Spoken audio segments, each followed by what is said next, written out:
Contrairement à une idée reçue, les agents publics sont soumis à des contraintes horaires globalement moins favorables que celles du privé.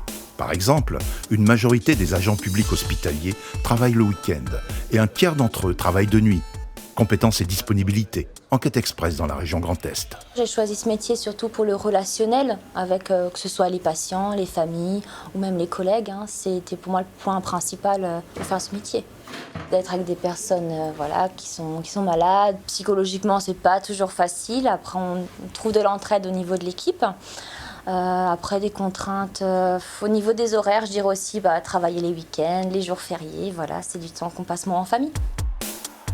Les agents des trois versants de la fonction publique exercent une grande variété de métiers qui répondent tous à des besoins d'intérêt général. Par exemple, sans les fonctionnaires, pas de développement durable en France. Ma mission au sein du SMICTOM, c'est donc de gérer les heures, la façon de travailler des agents, principalement les agents de collecte, aussi les agents de déchetterie. On regroupe quand même 90 communes, donc ça fait un certain nombre d'habitants. On commence par exemple le matin à 4h30 par la collecte et on va fermer les portes le soir à 18h pour les déchetteries.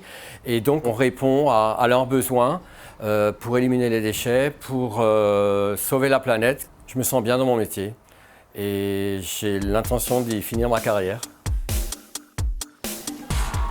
Écoles, services techniques, bibliothèques, espaces verts, sécurité, dans chaque commune de France, les agents publics facilitent le quotidien des habitants et agissent pour la cohésion sociale. Ça a un sens d'être fonctionnaire, parce qu'on est là pour le public et on est là à répondre à leurs demandes.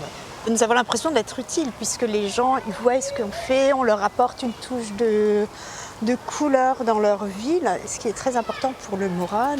On exerce, nous, en tant qu'espace vert, un très très beau métier. On s'occupe de tout ce qui est éclairage public.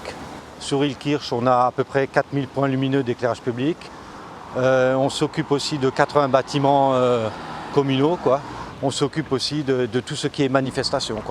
Je suis toujours réactif.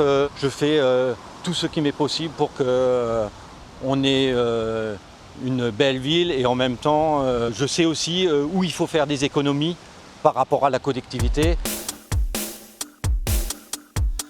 Quand je suis rentré dans la fonction publique, j'avais un métier, je travaillais dans le privé, j'étais chauffeur-livreur en Allemagne. Et j'ai fait ce choix-là parce que pour rendre un service public. Enfin, je trouvais ça, travailler pour la communauté, je trouvais ça très intéressant.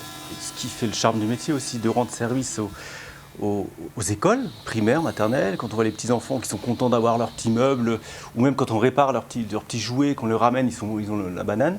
Quand on a un retour des gens de la commune qui apprécient notre travail, ça fait plaisir. L'UNSA a fréquemment dénoncé l'insuffisance des effectifs dans les secteurs sociaux et hospitaliers.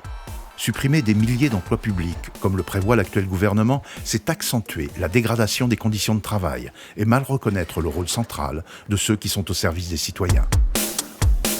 J'ai fait ce métier vraiment par choix. Ah oui, je suis fière d'être infirmière parce que les conditions ne sont pas toujours évidentes. On en entend beaucoup parler ces temps-ci. Et je pense qu'on a du mérite de faire notre métier avec les moyens qu'on a. Et puis rendre les gens heureux, même s'ils sont dans la maladie, même si c'est pour quelques minutes, leur donner le sourire, ça fait toujours du bien.